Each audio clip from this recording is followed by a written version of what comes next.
A Werewolf Shifter Romance. Written by Amelia Hart. Chapter 1. Dawn's Collision. The headlights cut through the pre-dawn darkness as Mia Davis pressed her foot harder against the gas pedal. Her hands gripped the steering wheel with the kind of tension that came from 12 hours on her feet, navigating hospital corridors that smelled of antiseptic and exhaustion. At 24, she had grown accustomed to the bone-deep weariness of night shifts. But tonight felt heavier somehow. The forest road stretched ahead, empty and shadowed. Trees crowded both sides, their branches reaching overhead to create a tunnel of darkness that her headlights barely penetrated. She rubbed her eyes with one hand, fighting the pull of fatigue. Just 15 more minutes, and she would be home, curled under blankets in the small apartment that still felt too quiet, even after 2 years. 2 years since the funeral. 2 years since she had stopped being a wife and became a widow instead. Mia shook her head, pushing the thought away. She had learned not to dwell, not to let her mind wander down paths that led nowhere but backwards. Work helped.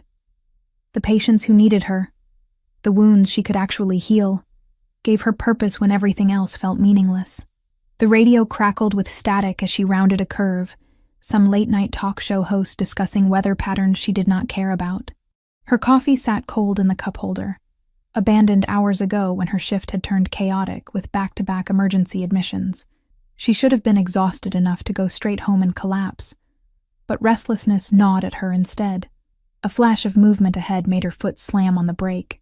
The creature appeared without warning, massive and black, crossing the road in a blur of fur and muscle. Mia jerked the wheel hard to the right, tires screaming against asphalt, but physics had already decided the outcome. The sickening thud of impact echoed through the car, followed by the scrape of something heavy sliding across the hood. The car skidded sideways before coming to a violent stop against the shoulder. Mia's heart hammered in her chest, breath coming in sharp gasps. For a moment she sat frozen, hands still locked on the wheel, mind struggling to process what had happened. A wolf. She had hit a wolf. Her training kicked in before conscious thought could. Mia fumbled with her seatbelt, threw open the door, and stumbled onto the road. The night air hit her face, cold and sharp with the scent of pine and earth. She looked around frantically, searching for the animal. It lay on the pavement about 10 feet behind her car, motionless. Mia approached slowly, every instinct screaming at her to get back in the car, to drive away, to let nature handle what nature had caused. But her feet kept moving forward. She was a nurse. She helped. Even when it was foolish, even when it was dangerous, she helped. The wolf was enormous, easily the largest she had ever seen, though admittedly she had only ever glimpsed wolves in documentaries. Its fur was pure black, so dark it seemed to absorb the weak light from her headlights. Blood matted the fur near its head, and for a horrible moment she thought it was dead. Then its chest rose with a shallow breath. Mia dropped to her knees beside it, hands hovering uncertainly. What was she supposed to do? She knew human anatomy, human medicine. But this, she gently touched the wolf's side, feeling for obvious breaks. The fur was coarser than she expected, almost wiry beneath her fingers. Its heartbeat was strong beneath her palm, steady despite the blood. The wolf's eyes opened. Mia froze. Silver eyes stared up at her, startlingly bright against the black fur. They held an intelligence that sent a chill down her spine, something far too aware for an animal. The wolf made a low sound, not quite a growl, and she snatched her hand back. But it did not attack. It simply looked at her, those silver eyes unblinking, almost curious. She could not leave it here to die. The thought was absurd, reckless, probably illegal. But Mia found herself running back to her car and pulling it closer.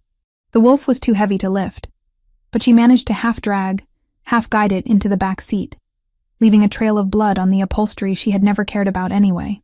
The animal lay across the seat, breathing but unconscious again. Mia slammed the door and threw herself behind the wheel. There was a 24-hour veterinary clinic about 20 miles away. If she drove fast enough, if the wolf held on, maybe someone there could help. It was the only plan she had. She accelerated hard, watching the speedometer climb well past any legal limit. Her phone buzzed on the passenger seat, probably the hospital wondering where she was for a follow-up question. But she ignored it. The forest blurred past on both sides, darkness giving way slowly to the first hints of dawn streaking the horizon. A sound from the back seat made her glance in the rearview mirror. Her foot slammed on the brake so hard the seatbelt locked painfully across her chest. The car screeched to a halt in the middle of the empty road. In the mirror, illuminated by the dashboard lights, the wolf was changing. Fur rippled and receded, limbs lengthened. Bones restructured themselves with sounds that should not be possible. Mia watched, unable to look away, unable to breathe, as the massive black wolf twisted and reformed into something else entirely. Into someone else. A man lay sprawled across her back seat, naked, blood streaked across his forehead, but undeniably, impossibly human. Mia threw open her door and ran. She made it maybe 20 feet before her legs gave out. She collapsed onto the shoulder of the road, hands pressed against the cold asphalt, gasping for air that would not seem to fill her lungs. Her mind spun in useless circles. That did not happen. That could not have happened. Wolves did not turn into people. That was fairy tales and horror movies, and nothing that existed in the real world where she lived and worked and followed the rules of biology and physics. Please do not run. The voice came from behind her, rough and deep. Mia scrambled to her feet and spun around. The man from her car stood in the middle of the road, one hand braced against the vehicle for balance. He was tall, easily over 6 feet, with broad shoulders and a powerful build that spoke of pure strength. His chest was bare, revealing defined muscles that caught the growing dawn light. Black hair fell across his face, slightly too long, and when he lifted his head to look at her, those same silver eyes from the wolf stared out at her. Mia took 3 steps backward. "Stay away from me. I understand you are frightened." He spoke carefully, as if choosing each word with effort. Blood still ran down the side of his face from a cut above his eyebrow. "But I need you to stay calm." "Calm?" Her voice came out high and sharp. "You were a wolf. You were a wolf, and now you are. How is that possible? That is not possible. It is possible." He took a careful step toward her, and she immediately took another step back. He stopped, holding up one hand in what might have been meant as a calming gesture. "I am a shifter, a werewolf, if you prefer that term, and you just saved my life." Mia shook her head violently. No, this is not happening. I am hallucinating. I fell asleep at the wheel, and this is a dream. This is not a dream." His silver eyes held hers with an intensity that made it impossible to look away. "And we have a significant problem. You have seen what you should never have seen. You know about us now, and that changes everything." "Us?" The word came out as a whisper. "There are more of you?" "Many more." He swayed slightly, and Mia noticed fresh blood beginning to drip down his arm. Despite everything, despite the impossibility standing in front of her, her training reasserted itself. "You are bleeding. I will heal." But even as he said it, his eyes unfocused for a moment. "Shifters heal faster than humans. I just need—" He took one more step forward and collapsed. Mia rushed forward without thinking, catching him before his head could hit the pavement. He was heavy, solid muscle even in his unconscious state, and she struggled to keep him from falling completely. His skin was burning hot against her hands, far too hot to be normal. But nothing about this was normal anymore. She looked down at the impossible man in her arms, at his face that was somehow both dangerous and vulnerable, and realized with absolute certainty that her entire world had just changed forever. The strong jaw, the sharp features, the sheer presence he carried even unconscious, all of it spoke to something beyond her understanding. Whatever she had thought she knew about reality had shattered the moment she saw those silver eyes in the darkness. And there was no going back to the comfortable ignorance of an hour ago. Mia took a shaky breath and started figuring out how to get an unconscious werewolf back into her car. It took several minutes of awkward maneuvering, but eventually she managed to drag him into the back seat again, his head resting against the door. Dawn was breaking over the forest, painting the sky in shades of pink and gold, and all she could think was that nothing would ever be the same again. Chapter 2. The Life Debt.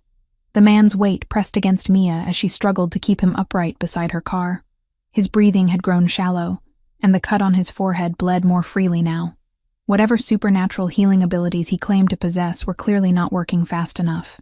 "Okay," she muttered, adjusting her grip under his arms. "We can figure out the impossible werewolf situation later. Right now you are just a patient who needs help." It took every bit of strength she had to maneuver him back into the car. He was unconscious again, his head lolling against the window as she buckled the seatbelt across his chest. The sight of his naked torso, powerful even in unconsciousness, sent an unwelcome flutter through her stomach that she firmly ignored. Focus. Injured person. Nothing else mattered right now. The drive to her apartment took 20 minutes, during which Mia checked her rearview mirror obsessively to make sure he was still breathing. She had abandoned the idea of the veterinary clinic entirely. What was she supposed to tell them? That she had found a wolf that turned into a man? Her small apartment complex was quiet in the early morning light. She parked as close to the entrance as possible, and spent several frustrating minutes getting the unconscious man up 2 flights of stairs. Her neighbors were going to think she had lost her mind if anyone saw her. Once inside, she deposited him on her couch and immediately went for her first aid supplies. The cut on his head needed cleaning, and she wanted to check for signs of concussion. She had seen head injuries before. What she had never done before was treat someone who claimed to be a werewolf. Mia knelt beside the couch with a damp cloth and began gently cleaning the blood from his face. Up close, she could study his features without the distraction of those piercing silver eyes. His face was all sharp angles and strong lines, from the defined cheekbones to the stubborn set of his jaw. His skin was still running a fever, far hotter than any human should be and still survive. His fever wasn't just from blood loss. The faint shimmer of silver along the wound told her why. Silver, deadly to shifters. It slowed their regeneration, burned through their strength until their bodies forced them into unconsciousness to heal. Whatever he had been fighting out there hadn't been ordinary, but his pulse was steady when she checked his wrist, and his breathing had evened out. He looked younger when he was unconscious, less intimidating. Though even at rest, there was something about his presence that filled the room, made her small apartment feel cramped. Mia covered him with a blanket and settled into the chair across from the couch to wait and think and try to process what had happened on that forest road. Werewolves existed. That was apparently a fact now, whether her rational mind accepted it or not. She had seen the transformation with her own eyes, watched fur recede and bones reshape into human form. The man stirred, a low groan escaping his lips. Mia tensed, suddenly unsure what to expect when he woke up. Would he still be the careful, controlled person who had tried to calm her on the road?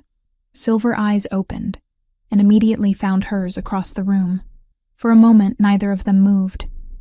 Then he pushed himself up to sitting, the blanket falling away from his chest as he looked around her apartment with sharp awareness. "You brought me to your home." It was not a question. His voice was clearer now, though still rough around the edges. "You collapsed," Mia said. "I could not exactly leave you unconscious on a public road." He studied her with an intensity that made her squirm in her chair. "You should have. It would have been safer for you." "Safer? You know about us now, about shifters. That knowledge puts you at risk." He ran a hand through his black hair, pushing it back from his face. "There are laws governing human contact with our kind. Strict laws." Mia's mouth went dry. "What kind of laws?" "The kind designed to protect our secret. Humans who discover what we are." He trailed off, but his meaning was clear enough. "Are you threatening me?" "No." The answer was immediate, firm. "I am explaining why we have a problem. Under normal circumstances, the Shifter Council would handle this situation according to established protocols. But these are not normal circumstances. Because I helped you. Because you saved my life." He leaned forward, elbows resting on his knees. "There are few things more sacred to our kind than a life debt. You risked yourself to help me when you could have driven away. That creates an obligation." Mia wrapped her arms around herself. "What kind of obligation?" "I am bound to protect you, to ensure your safety." His silver eyes never left her face. which means I cannot allow the council to deal with you according to standard procedure. And standard procedure would be, you do not want to know. A chill ran down Mia's spine. She was beginning to understand that her act of compassion had tangled her up in something much larger and more dangerous than a simple car accident. So, what happens now? Now I take you somewhere safe while I figure out how to convince the council that you pose no threat to our secrecy. He stood, and Mia was reminded again of his sheer size. Even injured, even naked and vulnerable, he commanded attention. Pack a bag. We leave within the hour. Wait. Mia shot to her feet. I am not going anywhere with you. I do not even know your name. Adrian Coldheart, and you do not have a choice in this matter. Adrian Coldheart? She almost laughed despite the circumstances. That sounds made up. Many of our names sound unusual to human ears. There was the slightest hint of amusement in his voice. What is your name? Mia Davis. She crossed her arms. And I am not going anywhere until you explain exactly what is happening. Start with what you were doing in the middle of a forest road at dawn. Adrian was quiet for a long moment, studying her face as if weighing how much to reveal. I was tracking rogues. Shifters who have gone wild, abandoned pack law. They had been spotted in the area, and it was my responsibility to deal with them. Your responsibility? I am an alpha, the leader of my pack. It is my job to protect my territory and the humans who live within it. An alpha.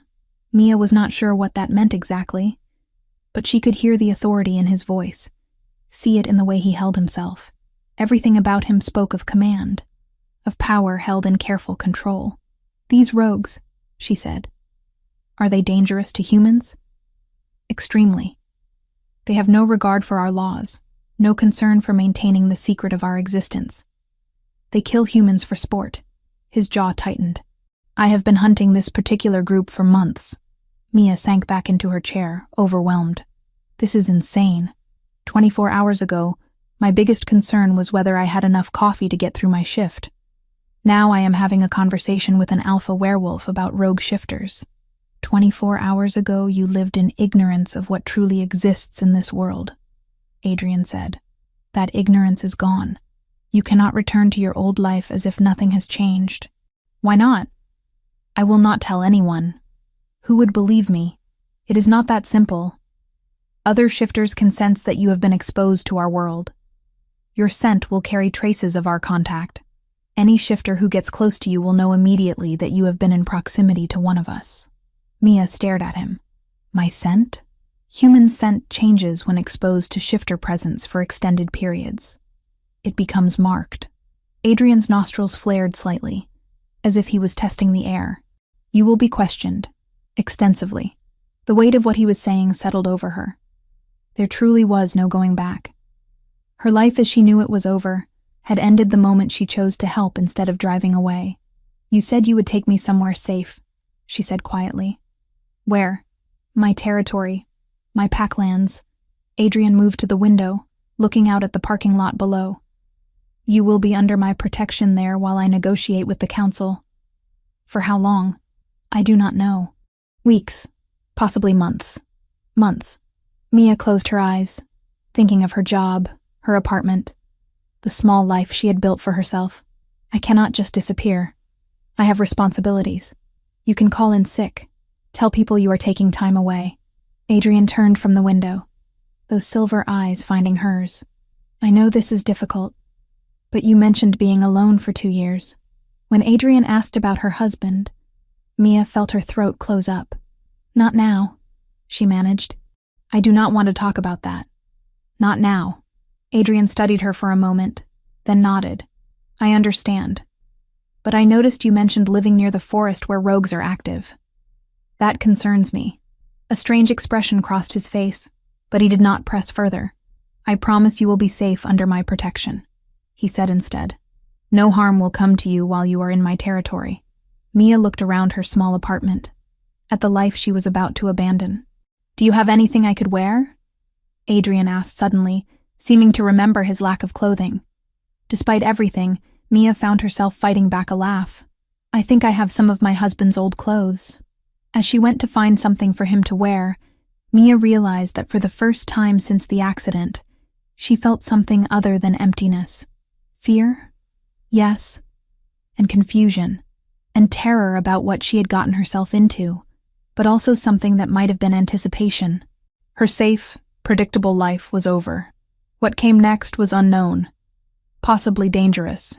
She was surprised to discover that part of her was almost looking forward to finding out. Chapter 3. Connections and Secrets. Adrian's property was nothing like Mia had imagined. The massive estate sat surrounded by dense forest, a modern mansion of glass and stone that somehow managed to blend into the wilderness around it. As they pulled through iron gates, Mia spotted several people moving between buildings, all of them stopping to watch the car with unmistakable interest. "Your pack," she said quietly. "Some of them." Adrian parked in front of the main house. "They will be curious about you. Try not to let it overwhelm you." That was easier said than done. The moment Mia stepped out of the car, she felt the weight of dozens of eyes on her. People emerged from various buildings, their gazes fixed on her with an intensity that made her skin prickle. She moved closer to Adrian without thinking, and felt rather than saw his subtle shift in posture, a protective stance that seemed to communicate something to the watchers. Several of them nodded and moved away. Inside, the house was even more impressive. Soaring ceilings, exposed beams, furniture that looked expensive but comfortable. Floor-to-ceiling windows offered views of the forest, stretching in every direction. "Your room is upstairs," Adrian said, leading her up a curved staircase. "You will have privacy here. No one will enter without permission." The guest room was larger than her entire apartment, with its own bathroom and a balcony overlooking the trees. Mia set down her small bag and turned to find Adrian watching her from the doorway. "Thank you," she said, "for all of this. I owe you my life." "This is the least I can do." He hesitated, then added, "Dinner is at 7. You do not have to join us if you are not ready. But you are welcome." After he left, Mia spent an hour exploring her room and trying to process her new reality. Through the window, she could see pack members going about their day, some in human form, others as wolves. The casual way they shifted between forms was still deeply unsettling. She was arranging her few belongings when a knock came at the door. Opening it, she found a woman standing in the hallway, one hand pressed against her swollen belly. She looked to be in her late 20s, with warm brown eyes and an expression somewhere between cautious and hopeful. "Hi," the woman said. "I am Harper. I heard we had a human guest and I wanted to introduce myself." Mia could not help but smile at the frank admission. "Mia Davis. Nice to meet you." "You too." Harper glanced down at her belly with a grimace. "Sorry to bother you, but I have been having these pains all day and our pack doctor is away dealing with an emergency. Adrian mentioned you are a nurse?" Every protective instinct Mia had flared to life. "What kind of pains? Sharp or dull? Constant or intermittent?" "Sharp, mostly. Comes and goes. I am sure it is nothing, but I do not want to risk anything with the baby." "Of course not. Come in, sit down. Let me take a look." For the next 20 minutes, Mia focused entirely on Harper, asking questions about her symptoms, her medical history, how far along she was. The familiar routine of assessment and care centered her in a way nothing else had since the accident. "Your blood pressure is elevated," Mia said finally. "Not dangerously so, but it needs monitoring. And from what you are describing, it sounds like you might be experiencing early contractions. You are 34 weeks? 35 as of yesterday. The baby could come early. That happens sometimes, especially with first pregnancies." Mia squeezed Harper's hand. "But you need to be careful. Rest as much as possible. Stay hydrated. And if the pains get worse or more frequent, you need to see a doctor immediately." Harper's eyes had filled with tears. "Thank you. I have been so worried, and everyone has been telling me I am overreacting." "You are not overreacting. Trusting your instincts about your own body is important." Mia helped Harper to her feet. "Do you have someone who can keep an eye on you?" "I am alone," Harper admitted quietly. "The father is not in the picture, but the pack has been supportive." Mia felt a surge of protectiveness for this woman she had just met. "If you need anything, or if you are worried about something, you can come find me." "I mean that." Harper hugged her carefully. "Thank you. Adrian was right about you." After Harper left, Mia found herself thinking about the interaction. For the first time since arriving at the estate, she had felt useful instead of lost. The pack might be werewolves, but they were still people who needed care and compassion. She decided to go down for dinner after all. The dining room held a long table, where about 20 people sat eating and talking. Conversation stopped when Mia entered, all eyes turning to her. Then Adrian stood from his seat at the head of the table. "Everyone, this is Mia Davis. She is under my protection and will be staying with us indefinitely. Treat her with the same respect you would show any member of this pack." There was a murmur of acknowledgement. A man with red hair and amber eyes pulled out a chair for her. "Vincent," he said with a warm smile. "Adrian's beta. Welcome to our slightly chaotic family." Dinner was surprisingly normal. People talked about their days, complained about work, made jokes at each other's expense. If it were not for the casual mentions of pack business and territory disputes, Mia could almost forget she was sitting among werewolves. Adrian was different here, she noticed.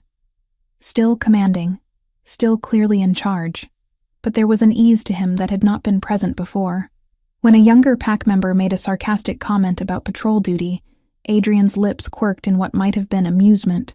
"I heard you helped Harper today," Vincent said to Mia. "That was kind of you." She needed someone to listen to her concerns. Mia glanced at Adrian. "Is your pack doctor often away?" "He covers several territories. We share medical resources when necessary." Adrian met her eyes. "Harper has been worried about the pregnancy. Your reassurance probably did more good than any medical scan could." After dinner, Mia found herself on the back terrace, looking out at the forest. The sun was setting, painting the sky in brilliant shades of orange and purple. She heard footsteps behind her and knew without turning that it was Adrian. "Your pack seems nice," she said. "They are good people. Loyal." He came to stand beside her at the railing. "You were good with Harper. She has been anxious for weeks. She is alone and pregnant." "Of course she is anxious." Mia hesitated, then asked, "What happened to the father?" "He left when he discovered she was pregnant. Claimed he was not ready for that responsibility." Adrian's jaw tightened. "Harper asked me not to track him down. She said she and the baby were better off without him." They stood in comfortable silence for a moment before Adrian spoke again. "You mentioned earlier that you lost your husband. If you are willing to talk about it." Mia's throat tightened. She had known this conversation was coming. Maybe it was time. Maybe telling someone who had no connection to her old life would help. "We were young when we got married," she began. "I was 20. He was 23. We had only been married 2 years when he died. What happened? We lived in a small house near the forest. One night we came home late. He thought he heard something in the woods behind our property and went to investigate while I waited inside." Her voice cracked. "I heard him yell, just once. And then nothing." Adrian had gone very still beside her. "I was too afraid to go out there. I called the police and waited until they arrived. They found him in the morning. He had been torn apart. The police said it was a wild animal attack." "Mia," Adrian's voice was rough. "That was not your fault. I should have gone with him. I should have done something. You would have died too." He turned her to face him, his silver eyes intense. "Whatever was out there, you could not have stopped it. But I did not even try. You survived. That is not cowardice. That is listening to your instincts." Adrian's hands were warm on her shoulders. "Your husband would not want you carrying this guilt." Mia wiped at her eyes angrily. "You did not know him." "No, but I know you. I see how you cannot stand to let anything suffer if you have the power to help." His thumb brushed away a tear. "Your husband would be proud of who you have become." Something in his words, in the gentle certainty of his voice, eased the knot of guilt she had carried for 2 years. Mia found herself leaning into his warmth without conscious thought. "Thank you," she whispered. Adrian's arms came around her, and she let herself be held. It had been so long since anyone had offered comfort without wanting something in return, since she had felt safe enough to accept it. Standing there in the gathering darkness, Mia realized something that both terrified and exhilarated her. For the first time since her husband's death, she did not feel completely alone. Chapter 4.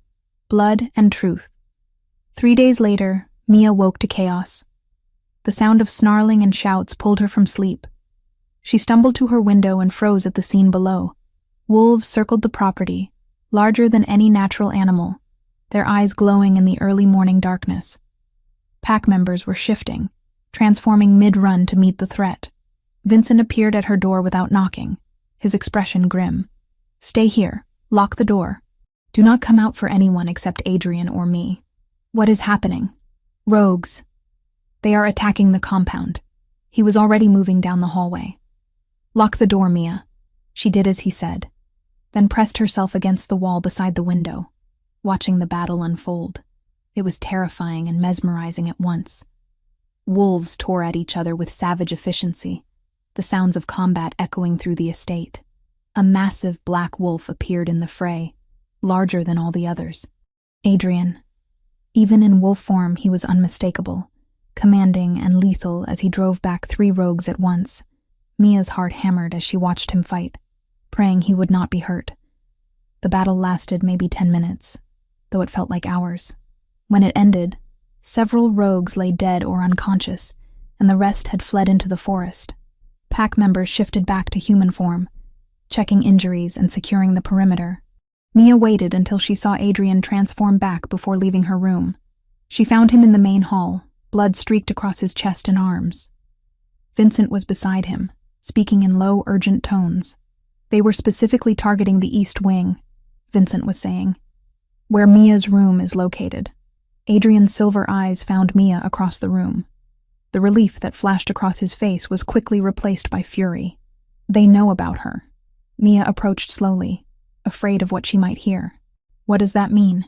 "It means they know a human is living under my protection. They are testing to see if they can use you against me." Adrian's jaw tightened. "Vincent, double the guards. No one gets close to the house without my knowledge." "Already done." Vincent nodded to Mia. "Are you hurt?" "No. I stayed in my room." She looked between them. "But I heard one of them talking. During the fight, both men went still." "What did you hear?" Adrian asked. "He said something about her being the one the Alpha wants to protect. And then," Mia's throat went dry, "he said something about seeing what they did 2 years ago." The color drained from Vincent's face. He looked at Adrian with something between shock and dread. 2 years ago," Mia repeated, her voice shaking. "That is when my husband died." "What do they know about that?" Adrian closed his eyes briefly, then opened them with clear resolution. "We need to talk." Privately, he led her to his office, a spacious room lined with books and dominated by a large desk. Once the door closed, he turned to face her with an expression that made her stomach sink. "The rogues who attacked today are part of a larger group," he began, "led by an alpha named Griffin Ravenclaw. I have been hunting them for 3 years. You mentioned that before, that you were tracking rogues when I hit you." "Yes, but what I did not tell you." He ran a hand through his hair, clearly struggling with how much to reveal. "After you mentioned where you lived, where your husband died, I had my people investigate. I needed to know if there was a connection." Mia felt cold. "And your husband was killed by Griffin's pack." Adrian's voice was gentle but firm. "The marks on his body, the location, the timing, it all matches their pattern." "No." Mia shook her head violently. "The police said it was an animal attack. Just a random—" "It was not random. Your husband was in the wrong place at the wrong time. He witnessed something he should not have." Adrian moved closer but did not touch her. "Griffin and his rogues were using that area for their operations. Your husband must have seen them, maybe even seen them shift. They killed him to protect their secret." The room spun. Mia grabbed the edge of the desk to steady herself. "You are saying my husband was murdered?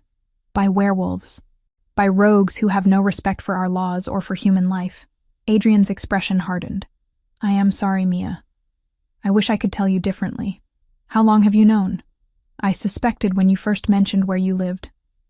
I confirmed it 2 days ago." 2 days. Her voice rose. "You have known for 2 days and said nothing." "I was trying to find the right time, the right words." He reached for her, but she jerked away. "There are no right words for this. You let me think my husband died in some random accident when all along it was murder." Tears burned her eyes. "Did you know when I told you that story on the terrace?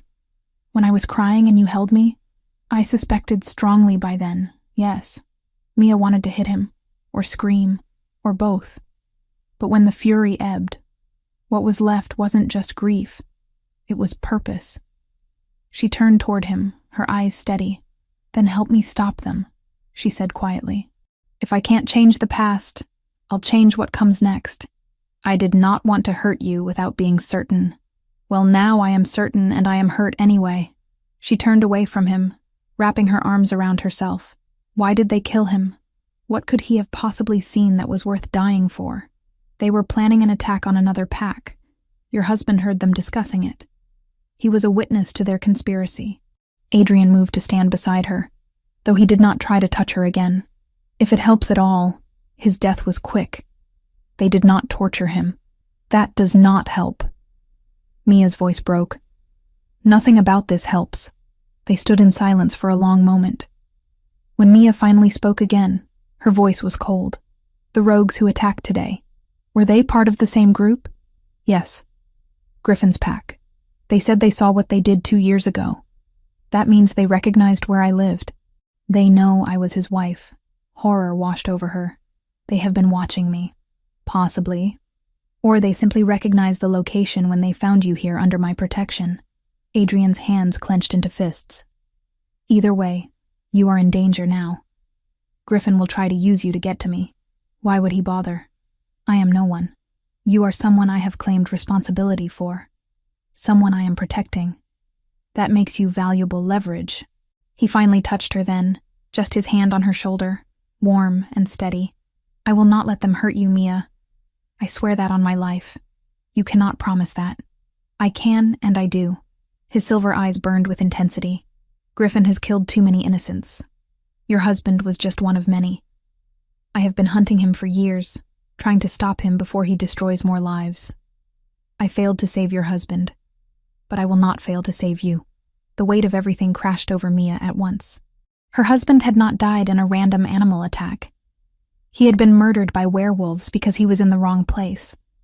And now those same creatures were after her, using her as a pawn in some larger conflict she did not understand. She sank into the chair beside Adrian's desk, no longer able to stand. "I cannot process this." "I know." Adrian crouched in front of her so they were at eye level. "Take all the time you need. But understand that everything has changed now. Griffin knows about you. He will keep trying to get to you. What do I do? You stay here, where I can protect you. You trust me to keep you safe." He took her hands in his touch warm despite the chill that had settled into her bones. "And when the time comes, you help me decide what happens to the rogues who killed your husband." "What does that mean?" "It means eventually we will catch Griffin. We will bring him to justice. And you will have a choice in how that justice is carried out." Adrian's expression was serious. "This is not just my fight anymore, Mia. It is yours too. Your husband deserves to be avenged." Mia looked at their joined hands, at the impossible man kneeling before her, who had somehow become the center of her rapidly changing world. She should be terrified. She should demand to leave, to go back to her old life and forget any of this ever happened. But she could not forget. She would never forget. And running would not bring her husband back or stop Griffin from killing again. "Okay," she whispered. "What do we do next?" Adrian's eyes flashed with something that might have been pride. "Next, I go to the council to get permission to handle this my way.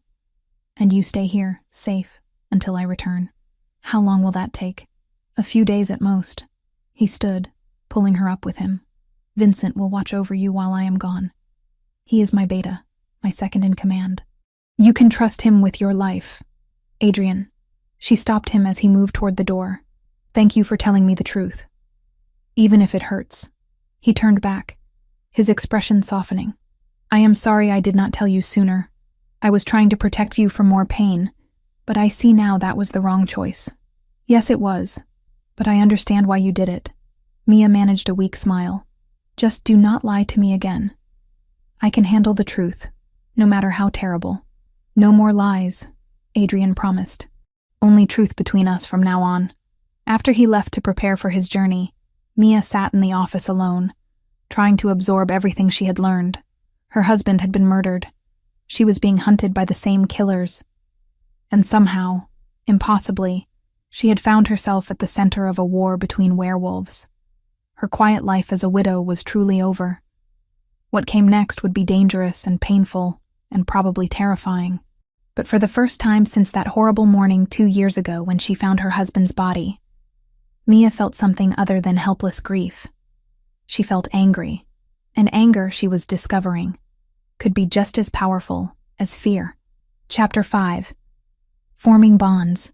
The days after Adrian left for the council felt endless. Mia found herself wandering the estate, unable to settle, her mind churning with everything she had learned. Her husband had been murdered. She was being hunted, and somewhere in the midst of all that chaos, she had started developing feelings for the alpha werewolf who had crashed into her life. That last part terrified her more than the rogues. She was sitting on the terrace, watching the sun set over the forest, when Vincent joined her. He carried 2 mugs of tea and set one beside her without comment. "You do not have to babysit me," Mia said, though without real heat. "I am not babysitting. I am keeping you company while simultaneously fulfilling my oath to protect you." Vincent's amber eyes sparkled with amusement. "There is a difference." Despite herself, Mia smiled. "How long have you known Adrian?" "Since we were children. We grew up in the same pack, though he was always destined to be alpha." Vincent took a sip of his tea. "He is a good leader, fair but firm. The pack trusts him completely, even with a human living here, especially because of that. Adrian does not make decisions lightly. If he says you deserve protection, then you do. No one questions that." Mia wrapped her hands around her mug, grateful for the warmth. "He told me about the life debt, that he owes me because I saved him. It goes deeper than obligation." Vincent studied her carefully. "You must have noticed the way he looks at you." Heat crept up Mia's neck. "I do not know what you mean." "Yes, you do." Vincent's smile was knowing. "Adrian is not the type to let anyone close. He keeps himself apart, even from the pack. But with you he is different, softer, more present. That is probably just the life debt making him feel responsible. If you truly believe that, you have not been paying attention." Vincent stood, stretching. "I should get back to patrol. Will you be all right?" "Yes. Thank you for the tea and the company." After Vincent left, Mia sat in the gathering darkness, thinking about what he had said. The way Adrian looks at you. She had noticed. Of course she had. Those intense silver eyes that seemed to see straight through her. The careful way he touched her as if she might break. The protectiveness that went beyond simple duty. And her own feelings. Growing more complicated by the day. The way her heart raced when he entered a room. The comfort she found in his presence. The grief she still carried for her husband mixing uneasily with this new attraction. It was too soon. Too complicated. Too impossible. But when Adrian returned 3 days later, dusty from travel and exhausted from his negotiations, the first thing Mia felt was overwhelming relief. He found her in the library, surrounded by books about shifter history she had been reading to pass the time. The moment she saw him, she was on her feet and moving toward him without thought. "You are back." "I am." Adrian's expression softened. "Did you miss me?" "I was worried." "About the council negotiations?" "Of course." "The negotiations." There was amusement in his voice, but also something warmer. "The council has given me permission to deal with Griffin as I see fit. They are tired of his attacks on their territories." "What does that mean?" "It means when we find him, we can end this. Permanently." Adrian moved closer, and Mia caught the scent of pine and earth that seemed to cling to him. "How have you been? No more attacks?" "None." Vincent kept everything secure. Mia hesitated, then admitted, "I have been thinking about everything you told me. About my husband. About Griffin. And I want justice. Not just for me, but for all the people he has hurt." She met his eyes steadily. "When you go after him, I want to be there." Adrian's expression hardened. "Absolutely not. It is far too dangerous. It is my fight too. You said so yourself. I said you would have a choice in what happens to Griffin after we capture him. Not that you would participate in the actual capture." He crossed his arms. You are human, Mia. No combat training, no supernatural strength. You would be a liability in a fight. Then I will be bait. The words came out before she could second-guess them. Griffin wants me, right? Use that. Draw him out. No. The word was flat. Absolute. I will not risk you that way. Why not? It makes strategic sense. Because I cannot bear the thought of you in danger. Adrian's control cracked. Raw emotion bleeding through. Do you understand?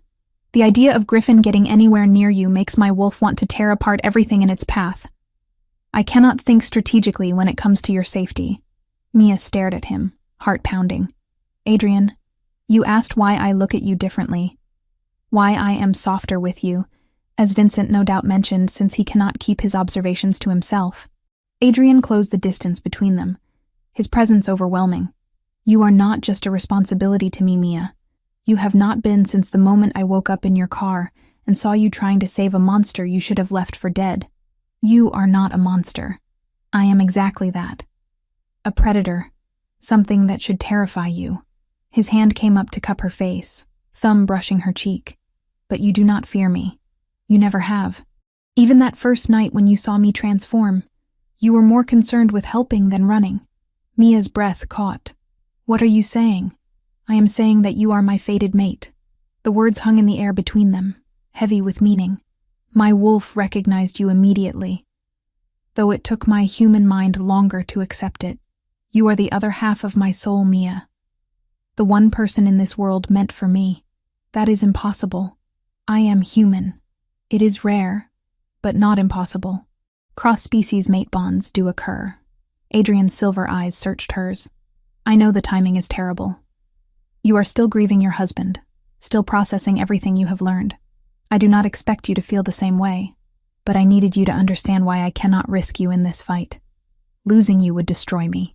Mia should have stepped back, should have reminded him that her husband had only been dead 2 years, that she was not ready for this, that everything was too complicated. Instead, she found herself leaning into his touch. I do not know what I feel. Everything is so tangled up inside me. I know, and I'm not asking you to figure it out right now. Adrian pressed his forehead to hers, the gesture achingly intimate. Just know that I will protect you with everything I have. Not because of obligation or duty, but because you matter to me more than my own life. That is terrifying. I know. His lips quirked in a small smile. Welcome to the world of fated mates.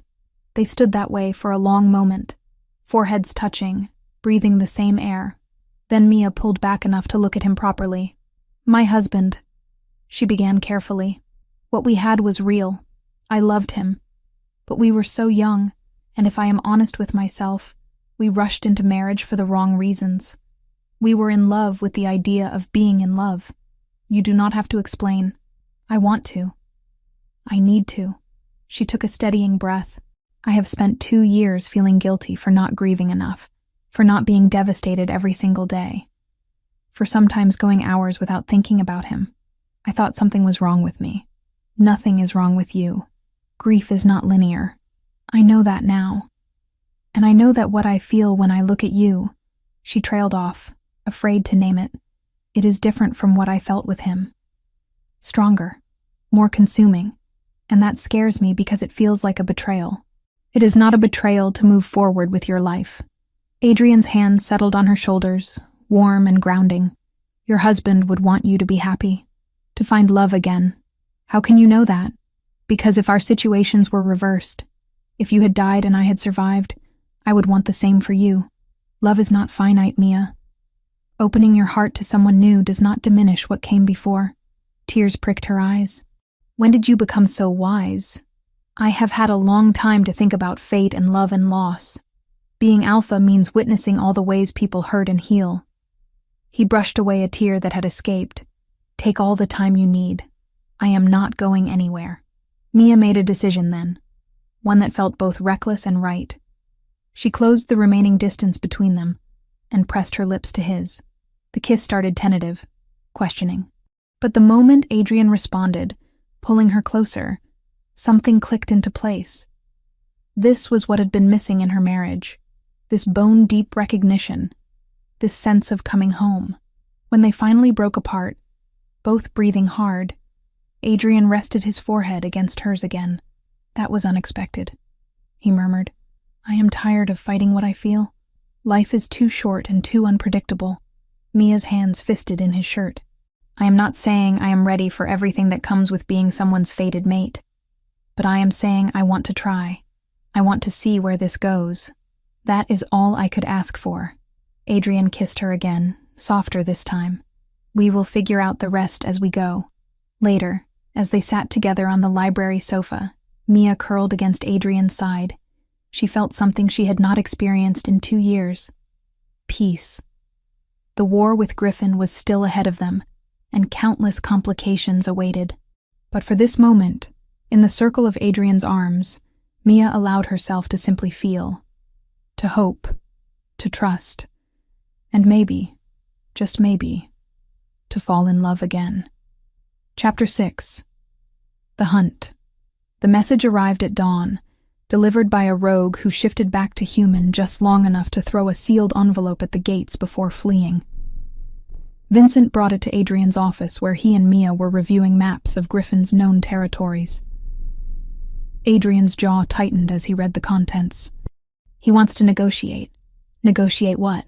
Mia moved to read over his shoulder. The letter was brief and mocking in tone. "Alpha Cold Heart, I grow weary of this chase. You have something I want, the human. Give her to me, and I will leave your territory in peace. Refuse, and I will burn everything you hold dear. You have 3 days to decide. Griffin Ravenclaw. He is insane if he thinks you would agree to that," Mia said. "He does not actually expect me to agree." Adrian set the letter down with careful control. "This is a psychological tactic. He wants me angry, wants me to make mistakes. Then we do not play his game." Vincent crossed his arms. "We stick to the original plan. Track him, corner him, end this." "No." Mia spoke before she could second-guess herself. "We give him what he wants." Both men turned to stare at her. "Absolutely not," Adrian said. "Listen to me. He wants me, right? So we let him think he can have me. Set a meeting. Bring me as bait." Mia held up a hand when Adrian started to protest. "But it is a trap. Your pack surrounds the location. When Griffin shows up to claim his prize, you take him down." "It is too dangerous," Adrian said flatly. "It is the best option we have." Mia met his silver eyes steadily. "You said yourself that Griffin is too smart to fall for a standard ambush. But his arrogance is his weakness. He wants to prove he can take something from you. Use that against him." Vincent looked between them. "She has a point. Griffin's ego has been growing with each successful attack. He might actually believe Adrian would sacrifice his mate to protect the pack. I would never. I know that. Mia knows that. But Griffin does not know you the way we do." Vincent moved to the map. "This location. Open enough that we can position fighters without being detected, but isolated enough that Griffin will feel secure." Adrian was silent for a long moment, his expression tortured. Finally he looked at Mia. "If we do this, if I agree to put you in that kind of danger, I need you to promise me something." "What?" "If anything goes wrong, if Griffin gets past our defenses, you run. You do not try to fight. You run and you do not stop until you are safe." "Adrian, promise me, Mia. I cannot do this unless I know you will save yourself if it comes to that." She saw the fear beneath his alpha composure. "I promise. If things go wrong, I run." "All right." Adrian turned back to the map, his jaw set. "We send a response agreeing to meet. But we do this my way, with every precaution in place." The next 2 days were a flurry of preparation. Adrian positioned his best fighters around the meeting location, established escape routes, ran through every possible scenario. Vincent drilled her on what to do in various situations, his usual humor replaced by grim seriousness. The night before the meeting, Mia found Adrian on the terrace, staring out at the forest. "You should be resting," he said without turning. "So should you." Mia came to stand beside him. "Are you having second thoughts?" "I have been having second thoughts since the moment I agreed to this plan." He finally looked at her. "I cannot lose you, Mia. If Griffin hurts you, he will not. You will not let him." She took his hand. "I trust you, Adrian. We are going to end this tomorrow." "I want to believe that." "Then believe it. She squeezed his hand. "And when this is over, we can figure out what comes next for us." Adrian pulled her into his arms.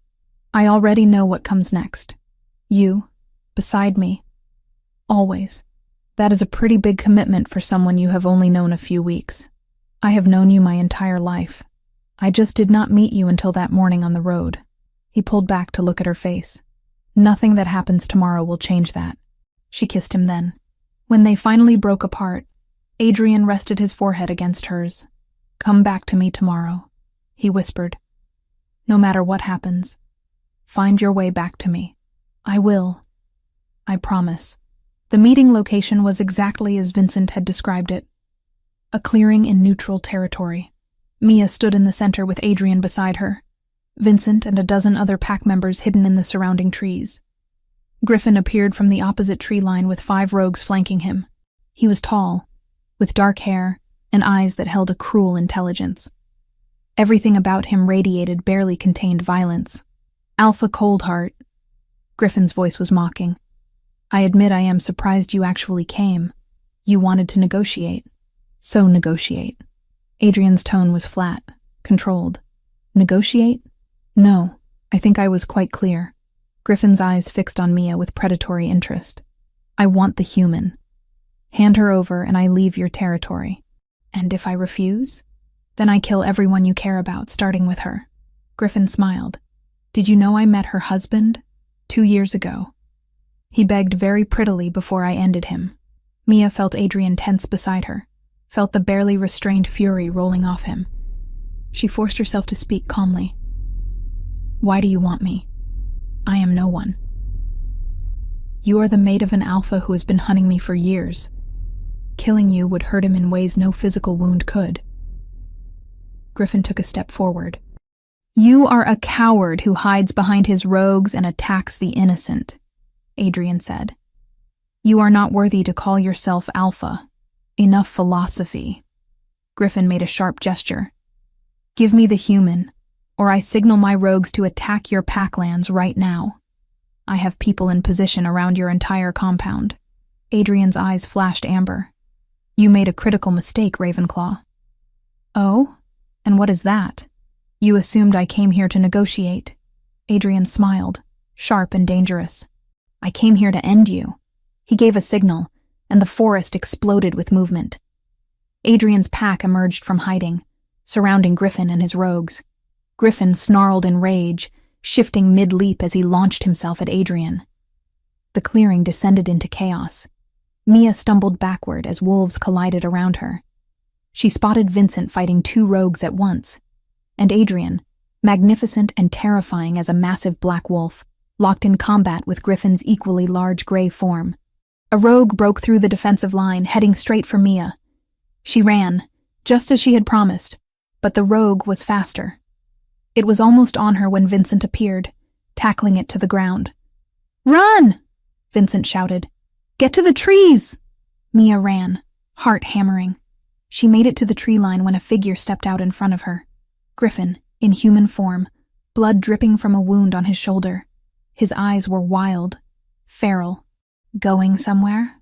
Behind him, Mia could see Adrian fighting his way toward them, but rogues blocked his path. She was alone with the rogue alpha who had killed her husband. Griffin lunged forward, and Mia realized with crystal clarity that she had 2 choices. She remembered the promise. Run, if things go wrong. Adrian's voice echoed in her mind, raw and desperate, but standing there, facing the monster who had destroyed her life. She realized running wasn't an option anymore, not when she could finally stand her ground. She thought of her husband, dying alone, of Adrian, fighting desperately to reach her, of everyone else who had been hurt by this monster. Mia grabbed a fallen branch and swung it with everything she had. Griffin caught it easily, ripping it from her hands. His smile was vicious. "Did you really think a human could hurt me?" "No." Mia's voice was steadier than she felt. "But I thought I could distract you." Adrian hit Griffin from the side with the force of a freight train, his black wolf form taking the rogue alpha to the ground. Vincent appeared at Mia's side, pulling her back. That was incredibly stupid and incredibly brave. Adrian and Griffin battled with savage intensity, both alphas refusing to yield. Then Adrian found an opening. His jaws closed around Griffin's throat, and with one powerful shake, it was over. The remaining rogues fled into the forest. Adrian transformed back to human and immediately ran to Mia. "Are you hurt? Did he touch you?" "I am fine." Vincent got to me in time. She touched his face. "It is over, Adrian. He is dead. It is finally over." Adrian pulled her into his arms, holding her so tightly she could barely breathe. She held him just as tightly, feeling his heartbeat against her cheek. They had survived. And tomorrow, they could start building something new. Chapter 7. Forgiveness and Freedom. The captured rogues knelt in the clearing, bound with silver chains that burned their skin. Adrian's pack stood in a circle around them, eyes glowing amber in the fading light. The council had sent representatives to oversee the proceedings, their presence a reminder that shifter law demanded justice. Mia stood beside Adrian, her hand clasped in his. 3 days had passed since Griffin's death. 3 days of tracking down the remaining rogues and bringing them to account. This was the last of them. The final reckoning. These rogues stand accused of multiple attacks on packlands, unlawful killing of humans, and conspiracy to overthrow established pack law. The council representative announced, his voice carrying across the silent gathering. "The penalty for these crimes is death." One of the rogues, a younger male with terror in his eyes, looked up at Mia. "I did not want to do it. Griffin forced us. If we refused, he killed us." "Silence," the council representative commanded. But Mia held up a hand. "Let him speak." Adrian glanced at her but did not object. The rogue continued, words tumbling out desperately. "I was there the night your husband died. Griffin ordered me to help corner him. I did not want to hurt him, but Griffin would have killed me if I refused. After that, I was trapped. Everyone who tried to leave Griffin's pack ended up dead. So you chose to save yourself by helping him murder innocent people." Mia's voice was cold. "How many others died because you were too afraid to stand up to him?" The rogue flinched as if she had struck him. "I am sorry. I know that means nothing, but I am sorry." Adrian's grip on her hand tightened. "The choice is yours, Mia. Shifter law gives the victim's family the right to determine punishment. Griffin is dead, but these rogues share responsibility for your husband's death." Mia looked at the kneeling rogues. Some met her eyes defiantly. Others, like the young one who had spoken, stared at the ground in shame. They were monsters, yes. They had chosen to follow Griffin, chosen to participate in his atrocities. But they were also prisoners of their own fear, trapped in a cycle of violence that Griffin had created. She thought about the night her husband died, about the 2 years of grief and guilt she had carried, about the anger that had burned in her chest when she learned the truth of his murder. And she thought about Adrian's words. Love is not finite. Opening your heart to someone new does not diminish what came before. Forgiveness, she realized, might work the same way. "I want to ask you all something," Mia said, her voice steady. "If I let you live, if I show you mercy, what would you do with that second chance?" The young rogue looked up, hope flickering in his eyes. "I would leave. Find a pack that would take me in. Try to be better than what I was forced to become. And the rest of you?" Silence. Then one by one, the other rogues began to speak. Some promised to reform. Others said nothing, their expressions hard. Mia turned to the council representative. "What happens to rogues who have nowhere to go? Who want to change but have no pack to accept them? They typically become lone wolves. Most do not survive long without pack support. Then I propose an alternative to execution." Mia felt Adrian's surprise beside her, but continued. "These rogues who genuinely want to reform should be given the chance. Place them under supervision, assign them to packs willing to watch them. If they prove themselves over time, allow them to integrate fully. If they fail, then carry out the original sentence. That is not how we typically handle such crimes," the council representative said carefully. "I know, but continuing the cycle of violence will not bring back the people Griffin killed. It will not bring back my husband." Mia looked at each of the kneeling rogues in turn. "Some of you are beyond redemption. I can see it in your eyes. You enjoyed what you did. For those of you, I support the council's decision for execution." She pointed to 3 of the rogues, the ones whose eyes held only defiance and malice. Those three. They are not here because they were forced. They are here because they chose cruelty. The council representative nodded slowly. And the others? Give them the chance to earn back their lives. Under strict supervision. The moment they step out of line, the original sentence stands. Mia turned to Adrian. Does your pack have the resources to monitor some of them? We do. Adrian's voice was filled with something that might have been pride. If the council agrees to this arrangement, I will personally oversee their rehabilitation. The council representative exchanged glances with his companions. This is highly irregular, but given that you are the victim's family and Alpha Coldheart vouches for the implementation, we will allow it. The 3 you identified will be executed immediately. The others will be placed under strict probation. As the council members led the rogues away to carry out the sentences, Adrian pulled Mia aside into the shadows of the trees. That was extraordinary, he said quietly. Most would have demanded execution for all of them. Maybe. But I have been thinking about what you said. About healing and moving forward. Mia leaned into his warmth. Killing all of them would not bring my husband back. It would not make the pain go away. But maybe giving some of them a chance to change means his death can lead to something other than more death. You are remarkable. Adrian cupped her face in his hands. Do you know that? I am tired. Tired of grief. Tired of anger. Tired of carrying all this weight.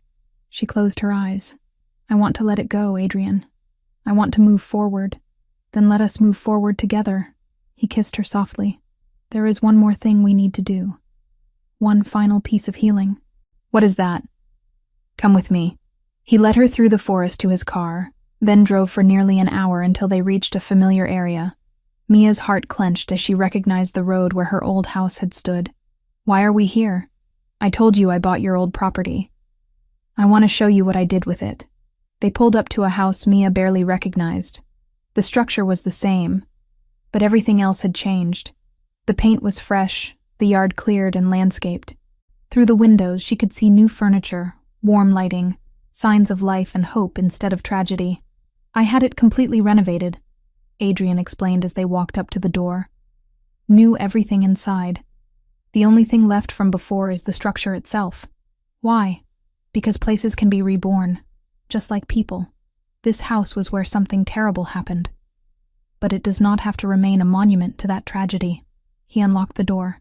I want to give it to Harper. Mia stepped inside and caught her breath. The interior was beautiful, designed with a nursery attached to the main bedroom. Everything a new mother would need. Harper needs a stable place to raise her child, Adrian continued. And this house needs to be filled with laughter and new memories instead of old pain. It seemed right to bring them together. Tears pricked Mia's eyes. It is perfect. They stood in the empty living room, and Mia silently said the words she had never been able to speak at the funeral. Thank you for the time we had. I am sorry I could not save you, but I am going to live now, truly live, and I hope wherever you are, you can be happy for me. When they left the house, Mia felt lighter than she had in years. That night, under the full moon, Adrian took Mia to a clearing deep in Packlands. Vincent and several other pack members stood in a circle, waiting. This is a claiming ceremony, Adrian explained. If you agree to it, if you are ready, we will complete the mate bond properly. You will be recognized as my mate by the entire pack, under the eyes of the moon herself. I am ready, she said. The ceremony was beautiful. Adrian spoke traditional words in a language Mia felt in her bones. He marked her with a gentle bite where her neck met her shoulder, the claiming bite that would identify her as his mate to every shifter. When it was done, Mia felt the bond snap into place completely. A warmth spread from her chest outward, connecting her to Adrian. She could feel his emotions as if they were her own. How does it feel? He asked softly. Like coming home. Adrian pulled her into his arms as the pack celebrated around them. You are mine now, Mia. And I am yours. Nothing will ever change that. As they stood together under the stars, Mia understood finally what it meant to heal. She had run over a wolf at dawn and changed her life forever. She had chosen forgiveness, and in doing so had freed herself. Tomorrow would bring new challenges. But tonight, She was finally at peace. Chapter 8. New Beginnings. 6 months had passed since the claiming ceremony, and Mia barely recognized her life. She stood in front of the mirror in the bedroom she now shared with Adrian, adjusting the simple white dress she had chosen for today. It was not the elaborate gown from her first wedding, the one she had worn at 20 when she thought she knew what love meant. This dress was elegant but understated, perfect for a ceremony that would blend human tradition with shifter custom. "You look beautiful," Adrian said from the doorway. He wore a dark suit that somehow made his silver eyes even more striking. "Are you nervous?" "Terrified," Mia admitted with a laugh. "Which is ridiculous since we already did the shifter ceremony. This is just for my human friends and family. It is not just anything. It is important to you, which makes it important to me."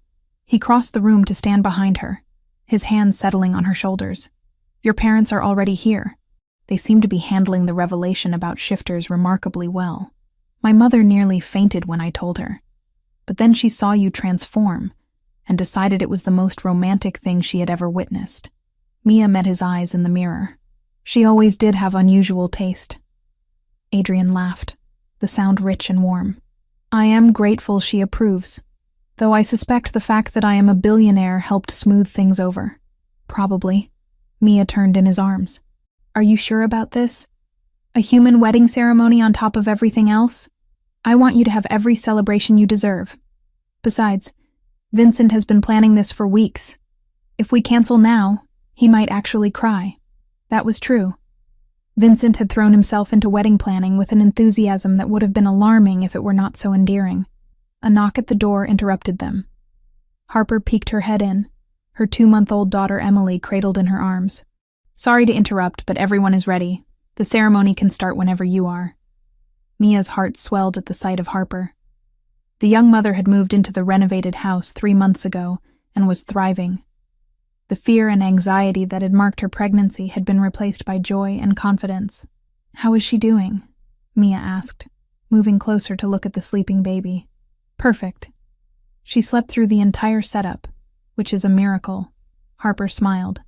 "I wanted to thank you again, Mia, for everything. The house, the support, the way you have welcomed me into this pack. You gave me a home when I thought I would never have one. You gave me purpose when I needed it most," Mia said softly. "We helped each other." After Harper left, Adrian took Mia's hand. "Ready?" "Ready." The ceremony was held outdoors on the estate, in the same clearing where the claiming ceremony had taken place. Chairs were arranged in neat rows, filled with a mix of humans and shifters.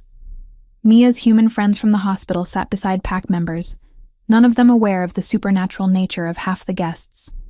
Vincent stood at the front as officiant, somehow having gotten himself ordained online specifically for this occasion. He grinned as Mia walked down the aisle on her father's arm. The human guests had been told the pack came from a remote wilderness community, known for their traditional customs and ritual songs. It wasn't a lie, not entirely, just a version of the truth they could accept.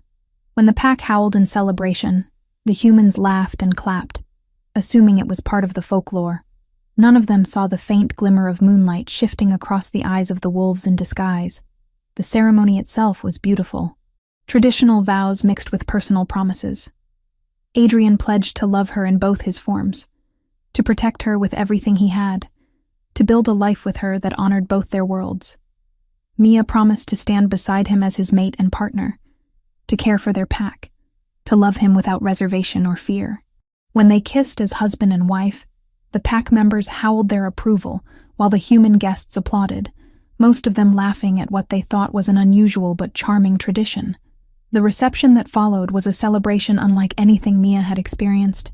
Tables laden with food, music that made even the most reserved pack members dance, laughter and joy that seemed to fill the entire estate. Mia found herself talking with her mother, who was watching the festivities with barely concealed fascination. "I still cannot believe werewolves are real," her mother said, "and that my daughter is married to an alpha. It is like something out of a novel." "I know. Trust me. I know." Mia squeezed her mother's hand. "Are you really okay with all this? Sweetheart, I have watched you these past 6 months. You are happier than I have ever seen you, Even happier than you were before. She did not need to specify before what. After everything you have been through, you deserve to be loved the way he loves you. Harper approached with Emily, who had woken up and was looking around with wide, curious eyes. Someone wants to say hello to the bride. Mia took the baby carefully, marveling at how much she had grown in just 2 months. Emily grabbed at Mia's hair with tiny fists, making everyone laugh. She adores you, Harper said. You know, when she is old enough to understand, I want to tell her about you, about how you helped save both of us. I want her to know what real kindness looks like. You are going to make me cry and ruin my makeup, Mia said, but she was smiling. Adrian joined them, and Emily immediately reached for him with grabbing hands. He took her with the careful competence of someone who had spent the past months learning infant care specifically so he could help Harper when needed. Vincent appeared with champagne glasses. Time for toasts, and I have prepared a speech that is both moving and hilarious. Oh no, Adrian muttered, but he was smiling. Vincent's speech was indeed both moving and hilarious, including several embarrassing stories from Adrian's youth that made the alpha actually blush. But his final words were sincere.